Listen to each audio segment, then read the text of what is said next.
يعني سبحان الله بجد، فعلا سبحان الله. المصريين في الغربة حاجة يعني في منتهى الصعوبة، في منتهى الصعوبة. التعامل معاهم، الصداقة معاهم، القرب منهم. طبعا مش كلهم، في ناس كويسة بس للأسف قليلين.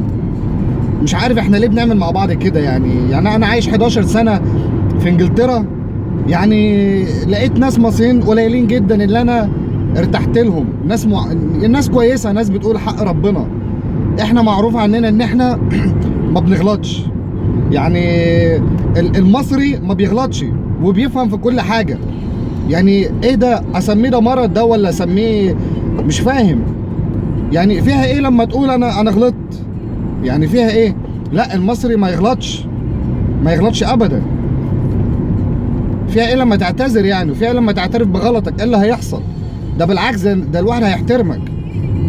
الواحد هيحترمك والله لما تقول انا غلطت ومعلش وحقك عليا وانا اسف، ما فيهاش اي مشكله خالص.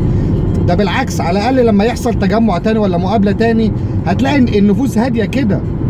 انما ما فيش نفسنا بقى من تحت لتحت والحركات الزباله دي. ده حاجه صعبه صعبه صعبه صعبه. يعني انا واحد من الناس القليله جدا اللي بعترف بغلطي وبعتذر.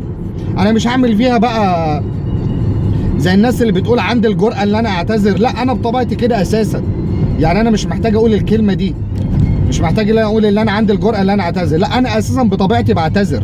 انا لما بغلط بعترف بخطأي وبعتذر. انا من وانا عيل صغير وانا كده. بس انا كتير بكلم نفسي، يعني بقول يا ربي هو انا مغرور في نفسي وانا احسن؟ انا مش فاهم. يعني انا شفتها في ناس كتير قوي، خاصة المصريين، ناس كتير قوي.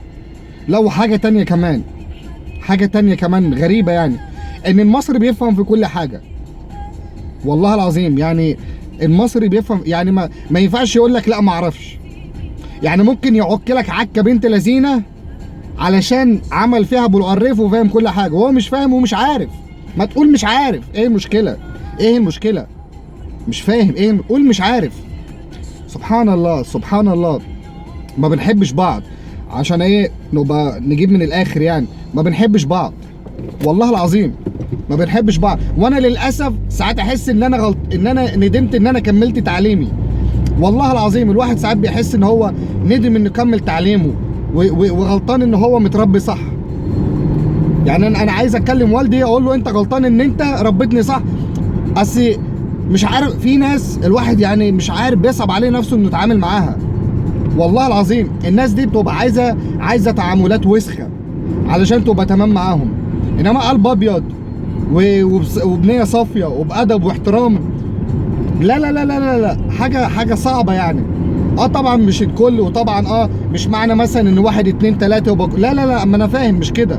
في ناس كويسه، كل واحد بيتعامل بنفس المعامله بتاعته، بس هي وسخه فينا. يعني ما حدش يعني قليل، يعني الاغلبيه ما حدش يحب لحد الخير.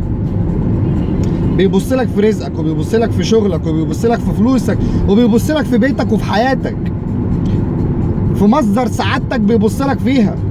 حاجه غريبه.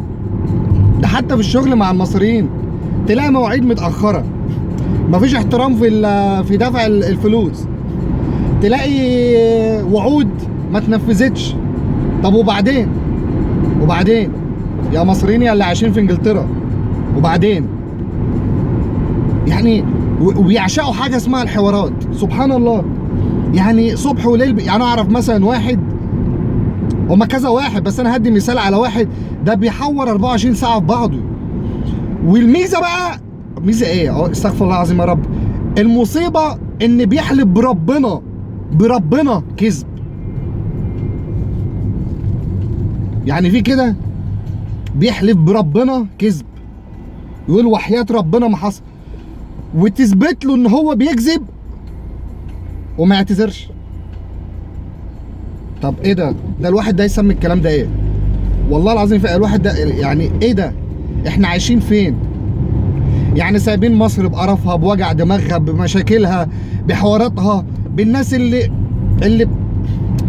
يعني حاجة صعبة صعبة صعبة صعبة صعبة. والله العظيم مفيش احسن ان الواحد يتعامل مع الاجانب.